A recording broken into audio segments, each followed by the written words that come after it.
For this month's Skill Refresh, we're going to talk about a trustworthy process for building coaching experiences with groups and teams. So one thing that we teach you in the LSCC training program is this 4-step process for group and team coaching, kind of crafting those experiences.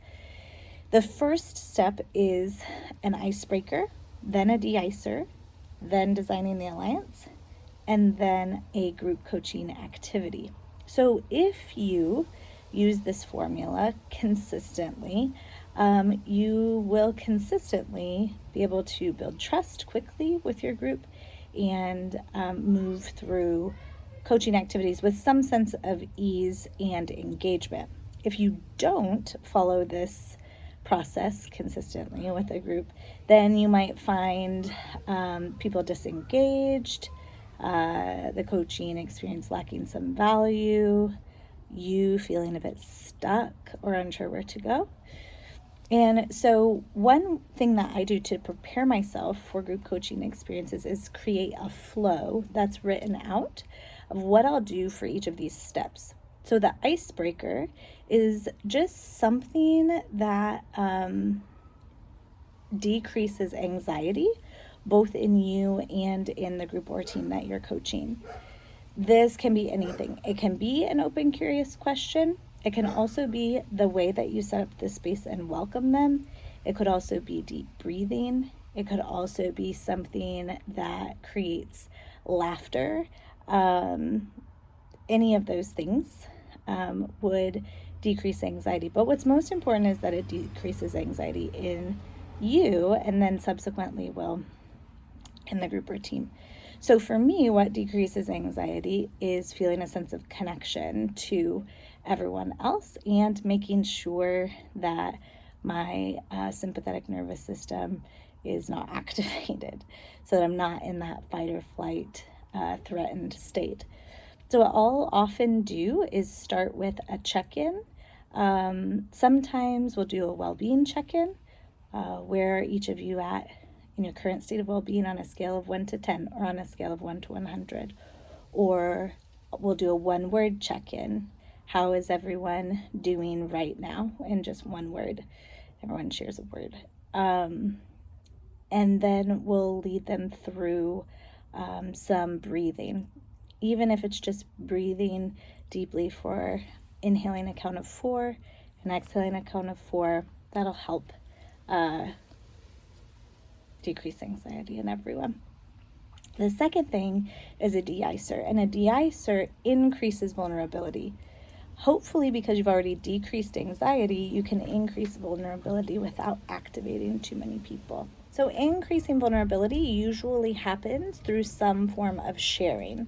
This is where you might ask a curious question about what their hopes and expectations are for your time together, or what a guilty pleasure of theirs is, or some sort of question that ties them both to you and to each other, but also that ties them to the experience that you're about to have together.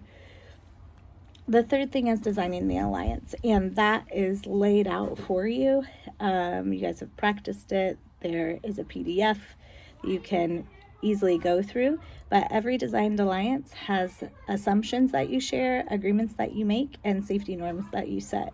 So have your assumptions and agreements prepared in advance, and then set the safety norms with the group by asking questions like, what do you need from your coaches to create a brave learning space here? One thing that is becoming more and more evident through more research is that it's very difficult, if next to impossible, to actually create a safe space for everyone, because we don't know what people's experiences, traumas, and triggers are. But what we can do is create enough predictability and sense of shared expectation that we can create a brave learning space, so that even when people don't feel comfortable or don't feel safe, which will make every effort to create a safe environment, but even when they don't, they'll feel brave enough to say that, or to redesign their alliance in some way, or to take care of themselves, or to step step out and do whatever they need to do. And then the fourth thing is the group coaching experience.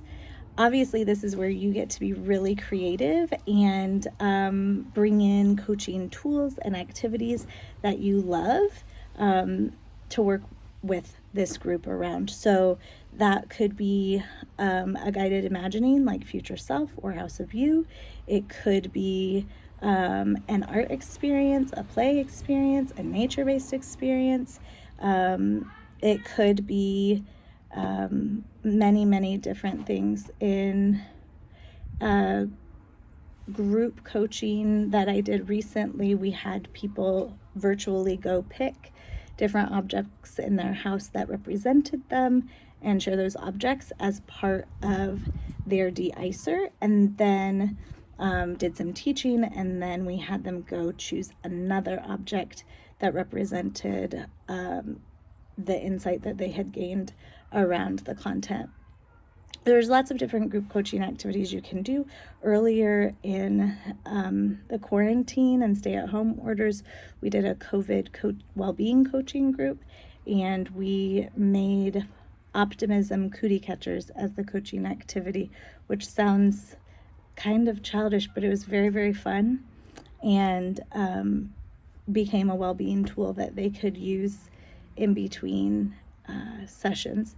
So dance can be a group coaching activity. Also, using an assessment can be a group coaching activity, like Ready with the Enneagram or StrengthsFinder or Image or via any of those things. So those are some examples and some options that you could use.